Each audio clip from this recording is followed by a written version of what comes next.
Alright, so that's that flower. Let's go ahead and return. I'll just go ahead and hide these for now.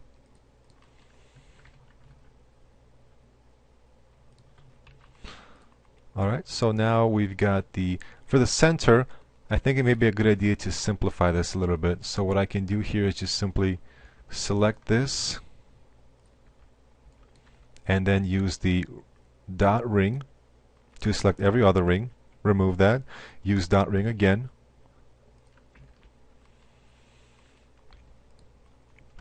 Now I can go ahead and have a much easier time, because remember, the simpler your topology, the easier it is to create nice smooth results.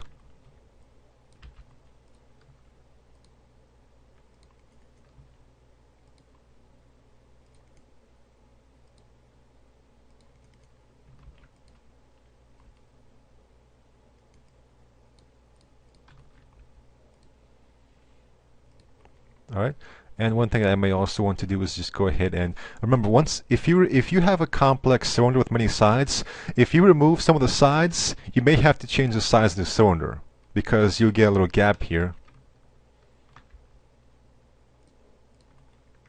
And also you may want to go ahead and I'll go ahead and just kind of inset a bit here and delete that, and just insert some basic loops.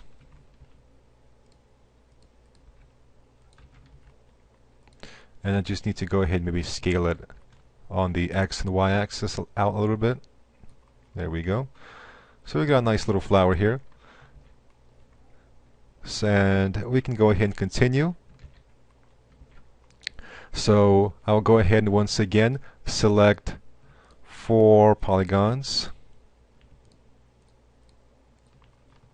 and go ahead and detach that as a clone.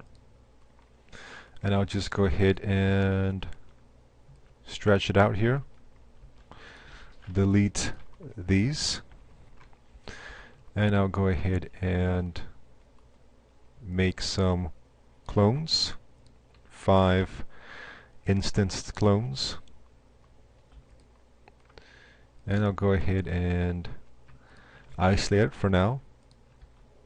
Alright, let's see what we need to do here. Alright, first we need to go ahead and move it back a little bit and delete half of it.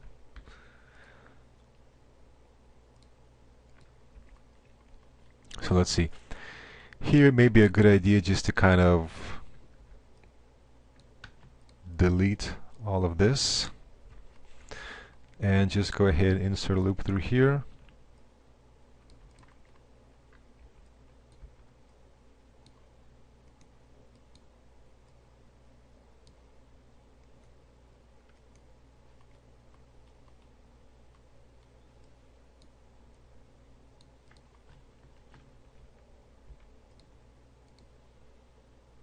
Set up symmetry.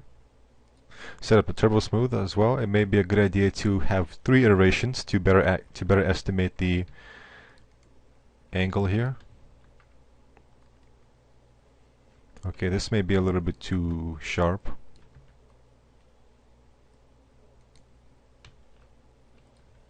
And just kind of gradually, see, all we have to do is move around this one edge and we can get a wide variety of shapes. So this is an example of keeping things simple.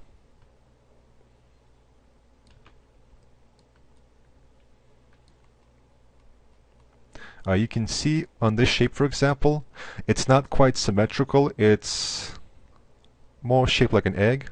So we want this to kind of be up here.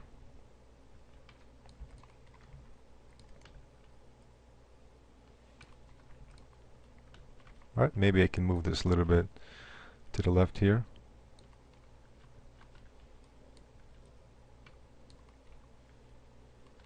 So what I basically will do now is go ahead and just insert a loop through here, and I'll go ahead and just move it up a little bit like that.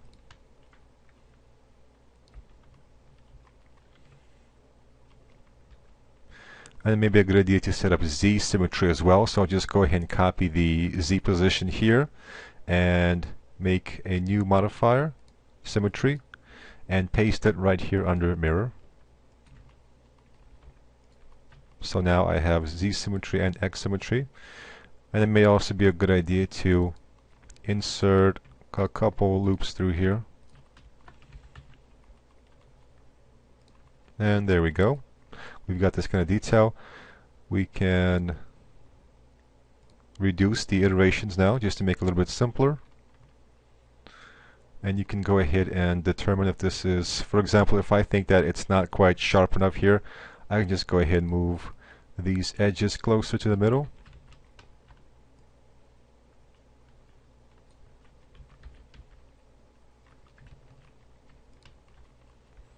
And if you would like to make this thicker, if you want, you can use a push modifier, but make sure to put the push modifier on top of the symmetry modifiers, because if you put push now, it will be pushing beyond the borders of the symmetry, and you may get strange results like this. So definitely put that push modifier on top of the symmetry modifiers.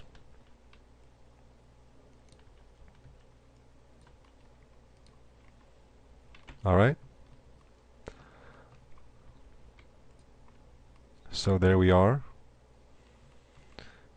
You may want to go ahead and make it a little bit sharper.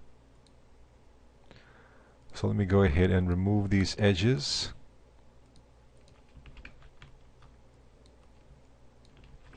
And put them back in.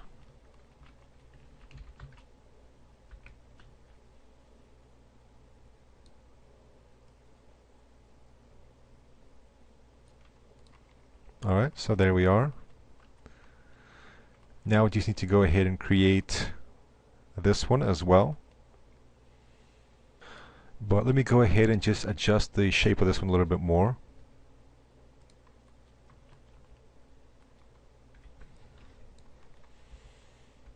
Let me go ahead and delete this on the left. I can go ahead and collapse at this point and set up symmetry. And I will just go ahead and move this around a little bit.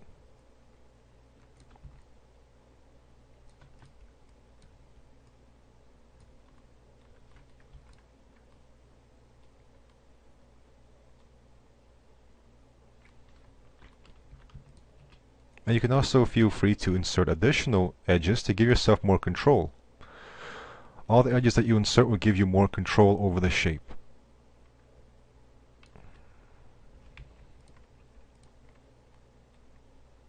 Alright, now to create this one on here, let me go ahead and select these and maybe rotate them around. Right, about right there. So in order to create these details on the edges here, we can go ahead and actually start from something like this. So let me go ahead and copy these modifiers. And so what I can simply do is copy these edges, copy these polygons, for example, and I'll go ahead and detach that as a clone. I'll select a new object, kind of rotate it back here, and actually what I can do now is reset the X form,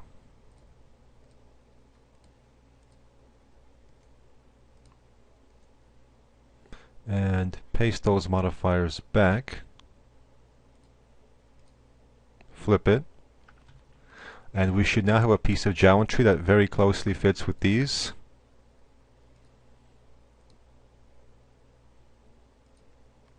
Alright, so let me go ahead and also make a clone of this, so I can have something that's not being blocked by anything. So basically what I need to go ahead and do is move this. That was the planar X tool.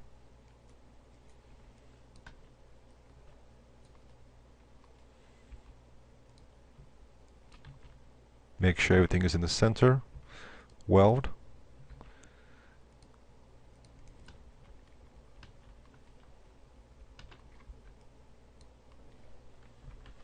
Make sure we only have these polygons here.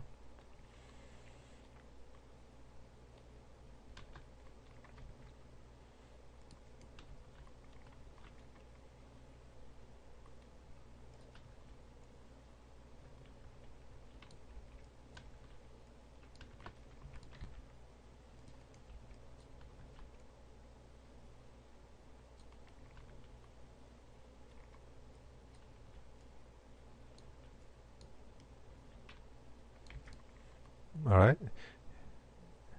Now it may be a good idea to go ahead and copy these modifiers and apply a shell modifier. And then of course delete the center.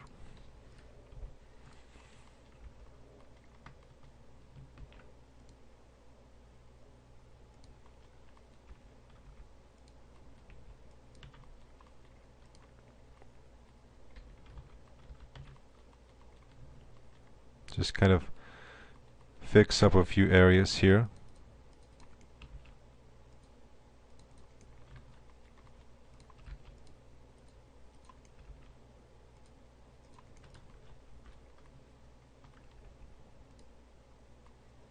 Alright, and now we need to go ahead and create this kind of effect here.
Gonna move this up a little bit.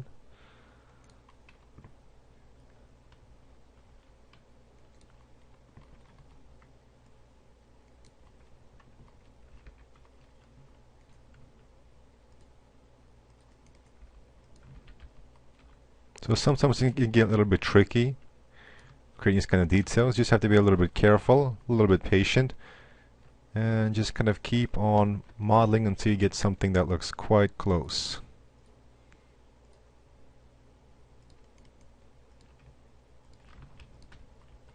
And of course, when you're modeling some details like this, don't worry too much about clean topology. Right now, we're focused more on getting an accurate shape, like so. Now, sometimes you get geometry that clips through each other, intersects. That's fine with these types of details because it's kind of the nature of things and how the materials interact with one another. So, don't worry too much about clipping issues.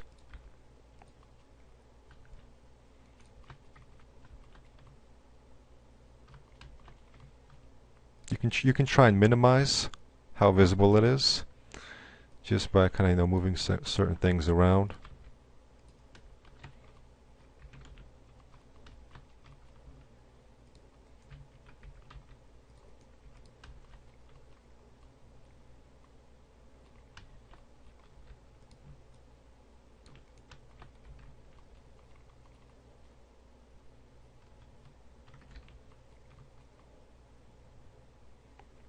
Alright, and once you're satisfied with the detail, I need to go ahead and just kind of move this, or maybe move this down a little bit. There we go.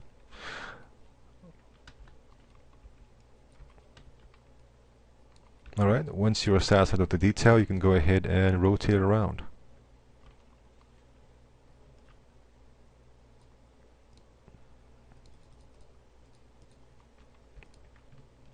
Alright. And one way that you can kind of minimize this is by starting with a more complex mesh. establishing your curvature using Turbo Smooth, making sure you have a lot of geometry to work with, and that will make it easier to model these types of details. Right now, because I will be making this kind of mesh, I went ahead and just kind of kept things as simple as I could. And remember, it's not really a problem because once you turbo smooth it, you will get quads anyways. So as long as it looks good, you can go ahead and keep that topology. Alright, and finally we need to go ahead and get this cylindrical detail around here. But you can see that it's not just cylindrical, there's also a little bit of geometry here as well. So we'll have to go ahead and figure something out about that. So let's see.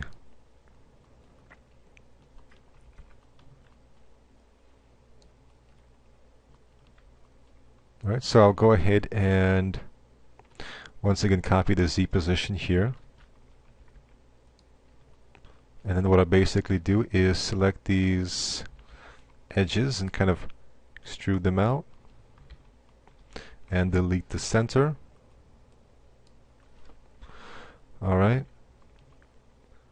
And now let me go ahead and center the pivot. So basically what's happening here is I'll go ahead and shell. And I'll set a value high enough to contain all this detail. I think this looks good. And then I'll go ahead and either with, let me go ahead and isolate. And what I'll do is delete this. And now I'll go ahead and extrude like so. And the purpose for this is once I insert some control loops and apply a symmetry modifier on the z-axis. Let's see. Here I'm using set flow, or I can also go ahead and just kind of scale and just kind of move this up. Let me go ahead and move this up a little bit as well. Paste in that z value.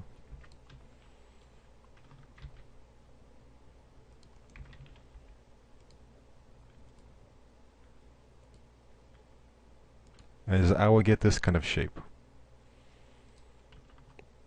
And I wanted to go ahead and cover the essential areas, but not intersect with the geometry too much. So I may have to do a little bit of editing to make it fit better. I may have to go ahead and select this and move it down a little bit.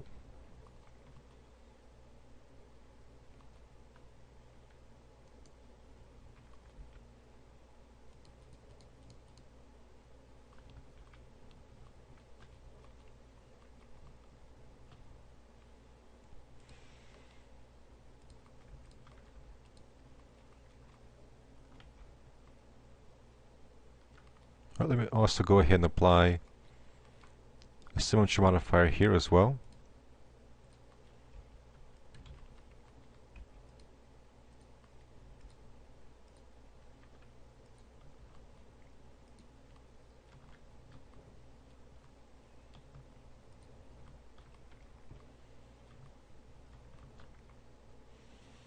Alright, so if you find that it's not quite working, you can try modifying some things around. You can try moving out the outer edges a little bit.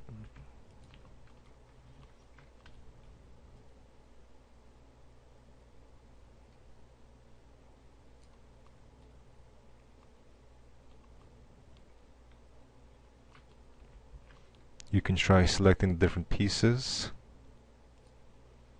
and maybe just kind of adjusting their position a little bit.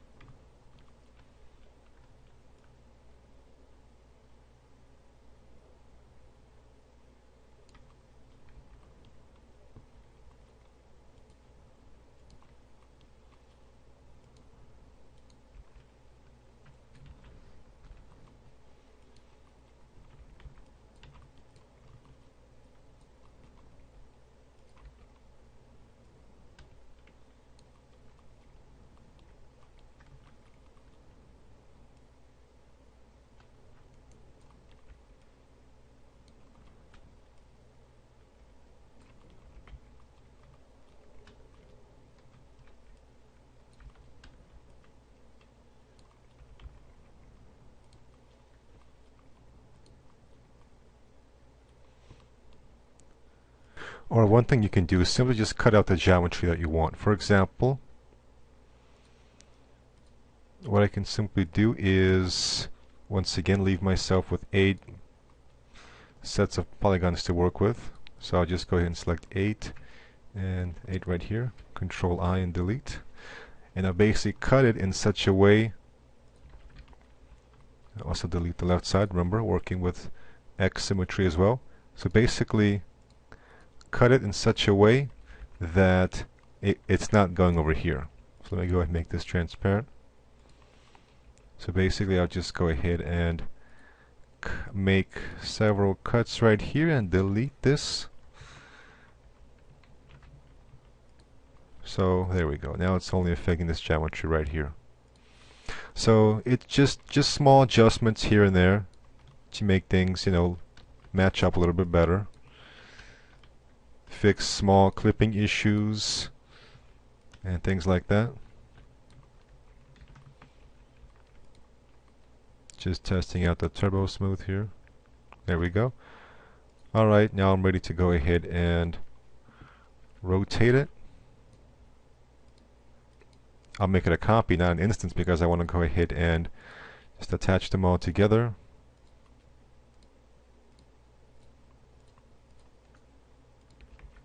And weld. And turbo smooth. As you can see, it's still clipping a little bit, so what I can do is just, well, you can see even now I get kind of a nice shape here. I may want to go ahead and reuse this shape for later as well, because I like this kind of shape. So I'll just go ahead and make a clone of that, and I'll put that in my layer where I keep my extra unused designs that I may choose to come back to later. Alright, so what I can do is just go ahead and select these vertices,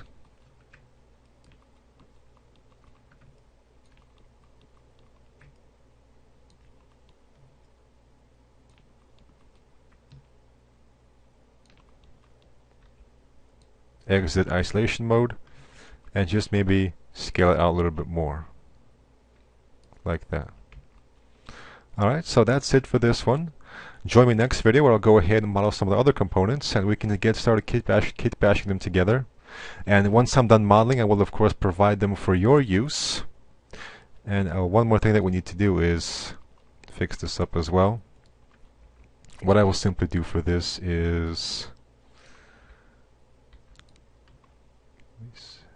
so this right here, it'll never be visible on the inside, so what I can do here is simply scale it up a little, scale it down a little bit and delete that. Insert loops through here to even this out. If I plan on doing any sculpting, it's a good idea to have a nice amount of loops here. Like that. And maybe insert some loops through here. Alright. So once I'm finished modeling everything, I'll go ahead and provide them for you as well. So you can have a nice collection of different ornamental shapes to use in your own designs. And if you come up with anything interesting, you know, please share them with me. Let me know how you've used them. Thank you for watching and take care.